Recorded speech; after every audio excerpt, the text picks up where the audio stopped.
come closer, for the night has grown teeth and the wind carries the smell of wet earth. A river patient can also be a river powerful. When whispers are ignored, she may choose to shout. I sing now of the great unmasking, when the hidden became visible, when the footprints of broken oaths glistened in the moonlight for all to see. Listen, as the water leaves its bed to teach a lesson in memory. Bound on the bluff, Amanda's hope was a small, fluttering bird in a cage of thorns. The river's song below was a lifeline. She remembered a trick her brother Kelvin taught her for mending nets, a way to work coarse rope against a sharp edge. She found a jagged flint stone half buried and sawed her bonds against it, her skin tearing as freely as the fibers. Patience can cook a stone, her mother used to say. With bloody wrists, she was free. She could not go back to the village. Instead, she climbed down the treacherous slope toward the singing water, guided by the ancestors' gift of the moon peeking through clouds. She reached a narrow, hidden beach where the current had carved a secret grotto. Exhausted, she drank from a river, and the water tasted of clarity and cold strength. As she slept on the sandy bank, she dreamt of the heron she had seen. Now it was giant, with feathers of liquid silver, and it placed a single white shell in her hand. She awoke at dawn with the shell resting by her head, real and cool to the touch. Back in Bakwa, the village woke to a strange quiet.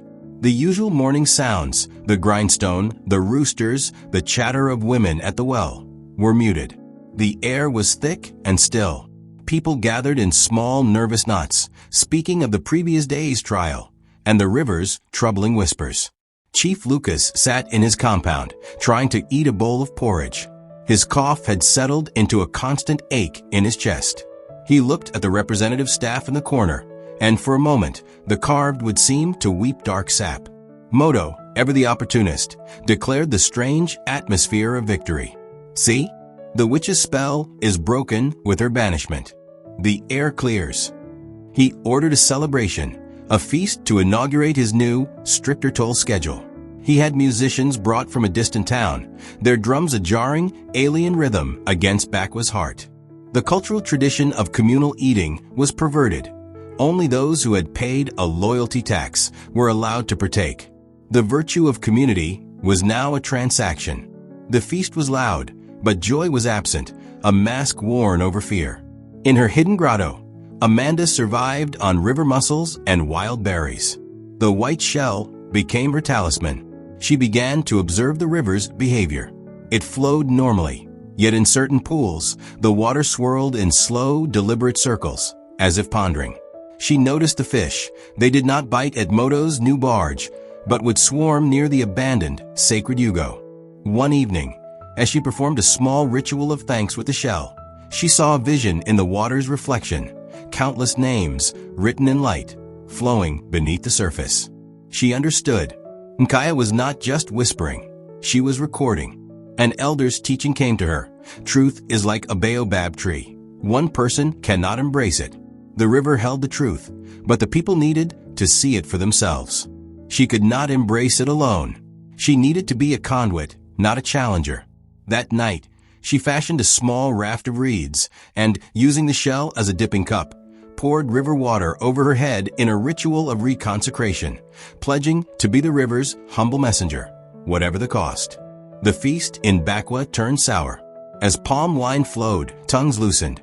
A man who had gained a neighbor's land through a false witness, emboldened by drink, boasted of his cleverness. No sooner had the words left his mouth than a gust of wind blew from the river, extinguishing the central fire and dousing him with chill mist. In the sudden dark and silence, the river's voice was heard, not a whisper, but a clear, cold recitation of the exact day and the false oath he had sworn on his mother's grave. The man screamed and fled into the night. Panic spread. Moto shouted for order, but his authority was fraying. Then, a child pointed to the ground, where the river mist had fallen. In the dirt of the compound, glistening lines appeared. They formed symbols, then words, the names of the man and the neighbor he had wronged. The water had written a record. People scattered to their homes, fear clutching their throats. The guidance of the ancestors was no longer in dreams. It was under their feet. That night, Nkaya rose. It was not a flood of rage, but a quiet, purposeful creeping. The water level did not swell violently. Instead, the river extended gentle, exploring fingers through its banks, seeping into drainage channels and forgotten paths. It moved with silent intent, like a mother checking on her sleeping children. The water was cool and clear, and it carried the silt of memory. It touched the carved door of the carpenter who used stolen wood. It licked the threshold of the wife who hid her family's grain from the communal store during a lean season. Where it touched, it left a mark. Not mud, but a shimmering, wet script that lingered on stone, wood, and packed earth. By each door, it wrote the names of those who had broken a promise to that household, and the nature of the debt. A widow found the name of the man who had never repaid the goat he borrowed from her late husband. A young farmer saw the name of the cousin who had diverted his water share. The village in the moonlit silence was being inscribed with a ledger of its own dishonor. Dawn broke on a transformed Bakwa. People emerged from their huts to find the water script gleaming on their doorsteps. There was no noise, only a stunned, communal reading. Some wept. Some raged, trying to scrub the words away, but they would fade only to return as the morning dew settled. The entire community was caught in a net of visible truth. A single bracelet does not jingle, goes the proverb. Now, everyone's hidden actions were jangling together in a deafening chorus of exposure. Chief Lucas's compound was surrounded by a perfect circle of water script. His grand door was covered. The list was long. The baker's unpaid bread, the potter's seized clay pit, the Ferry family's stolen livelihood, the raised taxes on widows. And, at the bottom, a single line, the promise to the spirit of a land. He stood before it, barefoot in the damp earth, and his cough left him. He felt hollow, scooped out like a calabash. For the first time, he saw his reign not as progress, but as a litany of thefts. The virtue of conscience, long buried, rose with the force of the river itself. Moto's rented house was by the landing. The river's finger had flowed greedily there.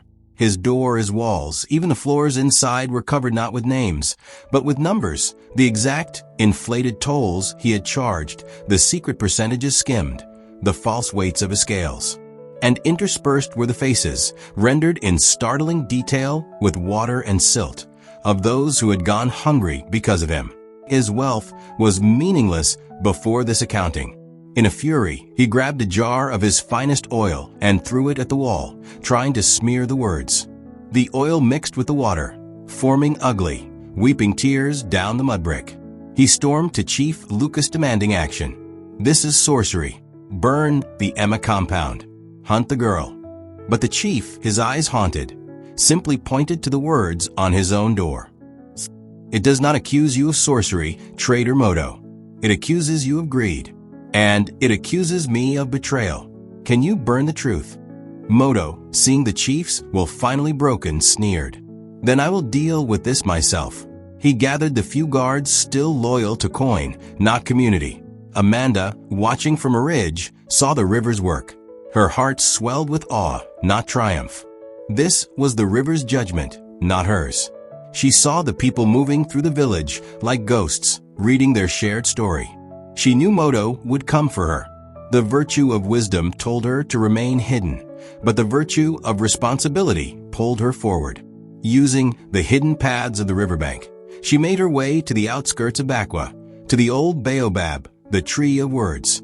It was the one place of neutral, ancestral authority. She arrived as the first villagers, clutching their confusion and shame, also began to gather there, drawn by instinct. She stood in the open, the white shell visible in her hand. A murmur went through the crowd.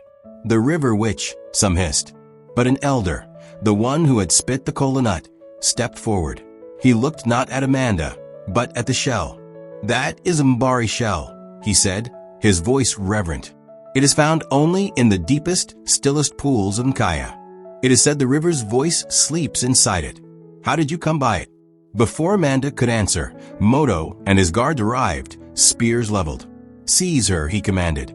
But the villagers, for the first time, did not part. They stood, a hesitant but solid wall. The elder raised his hand. We stand under the tree of words. Here, even the chief must listen before he acts. Let the river's vessel speak. The cultural tradition of the Baobab sanctuary held power older than Moto's coins. Amanda spoke, her voice clear and carrying the rhythm of the current. I am no vessel. I am a daughter who asked the river to remember us. She is not punishing. She is reminding. She has written what we tried to forget. My grandmother said a debt unpaid is a path unmade. Look around you. All our paths are now crossed with the writing of our debts. She held up the shell. This was a gift, a sign that I am heard, not that I command. Nkaya command herself. Moto laughed, a brittle sound. Foolish stories for children. The river is water. It flows where men dig channels. To prove his point, he grabbed a spear from a guard and strode toward the nearest canal, where the river's water still gleamed. I will break the spell. He thrust the spear violently into the water, churning it. A moment of silence. Then, the water around the spearhead hardened. Not into ice, but into a thick, translucent gel that gripped the iron tight. Moto pulled, but it was stuck fast. As he struggled, the gel crept up the spear shaft toward his hands. From the water around his feet, a new script emerged, writing itself in the wet earth. The hand that steals the river's song will never again feel its coolness. Moto recoiled, releasing the spear as if burned. The gel instantly liquefied, and the spear clattered to the stones, clean and rust-free. The demonstration of the river's conscious power was undeniable. A deep, collective gasp swept through the people. The ancestors were not whispering. They were acting through the water. The failed defiance broke Moto's influence. The guards dropped their spears, backing away from him and from the canal. He was left standing alone, humiliated and exposed, the water script of his greed glistening around him. He looked at the faces of the villagers, no longer afraid of him, but pitying him. That pity was worse than hatred. With a strangled cry, he turned and fled toward his house, not as a traitor, but as a thief in the night. Chief Lucas, who had witnessed it all from the edge of the gathering, finally moved. He did not walk with the stride of a chief, but with the slow, heavy steps of a man going to his own judgment. He approached the baobab tree, and before Amanda and the elders, he sank to his knees. The virtue of humility is a bitter herb, but it is the only cure for the poison of pride. The dust of the meeting ground rose in a small cloud around him. The river has written my name, he said, his voice raw. What does it demand? The elder, the keeper of the oldest proverbs, spoke. If you do not stand for the truth, you will fall for a lie. You have fallen, chief.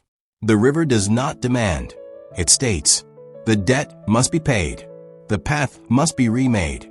Another elder, a woman who knew the rituals of atonement, stepped forward. In the old way, for a debt to the community, the debtor must walk among those he wronged, carrying the symbol of his debt, and ask for it to be taken back. Not with words, but with open hands and a bare head. Chief Lucas looked at the long, terrible list on his door. How can I carry all this? He asked, despairing. Amanda spoke softly. Not the list, Chief. The weight of it. The river has given you the names. You must now offer each name a chance to remove itself from the water. A plan formed in the council under the baobab. The chief would perform the Nkwanta, the walk of return. He would wear only a simple loincloth, and from his ankle would hang a cord tied with a small, water-smooth stone for each person on the river's list.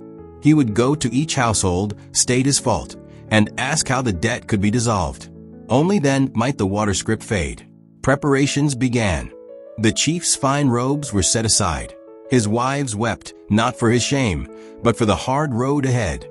Amanda returned to her family's compound, escorted by a solemn crowd. The guards who had driven them out now helped Mama Emma to her stool. The reunion was quiet, full of unspoken sorrow and fragile hope. Kelvin went to the sacred canoe, Hugo. It still lay where it was dragged, but the river's creeping water had washed its hull clean, and the eagle-head prow looked toward the water, waiting. Amanda and Kelvin poured libations to the ancestors of their family, asking for strength, not vengeance. When brothers fight, a stranger's knife kills them, Mama Emma cautioned, meaning the family must guide the healing, not stoke the anger. Their role was to be the steady paddle, guiding the village back to the center of the stream. They began to collect smooth stones from the riverbank, one for each name on the chief's list, their hands working in silent ceremony. At dawn, Chief Lucas began his walk. Barefoot, nearly bare, he looked like any other aging man, except for the terrible, rattling necklace of stones tied to his ankle. The first stone was for the baker.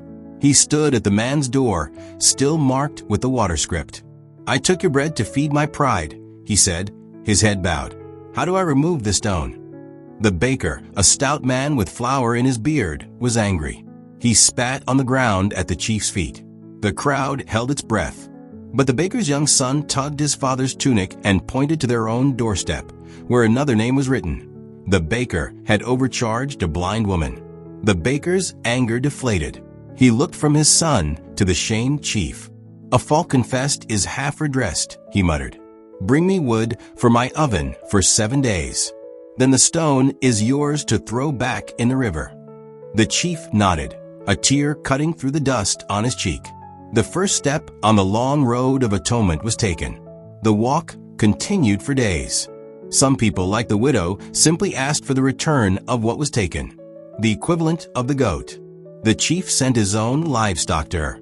Others asked for labor, for public apology, for a promise to change a law. With each answered request, the chief would untie the corresponding stone and place it in a sack. The weight lessened, but the fatigue deepened. He saw the direct consequence of his edicts in the thin faces of children, in the patched roofs of the poor. Moto, from the shadows of his emptying house, watched this spectacle with contempt. He packed his remaining goods, but found his prized scales had fused together, their pans sealed shut. His coins, when he tried to gather them, felt hot to the touch, burning his fingers without leaving a mark. The river was expelling him, making it impossible for him to take what he had gained.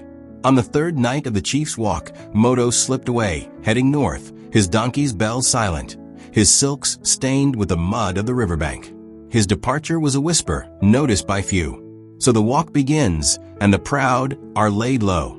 The river has written the law, and the people are learning to read it anew. But can a broken pot ever hold water as before? Can a village heal when its trust is shattered like calabash on stone? The journey of return is long, and the final test awaits at the water's edge. Come back when the fire burns low, and I will sing of the last stone, the sacred canoe, and the crown of shells.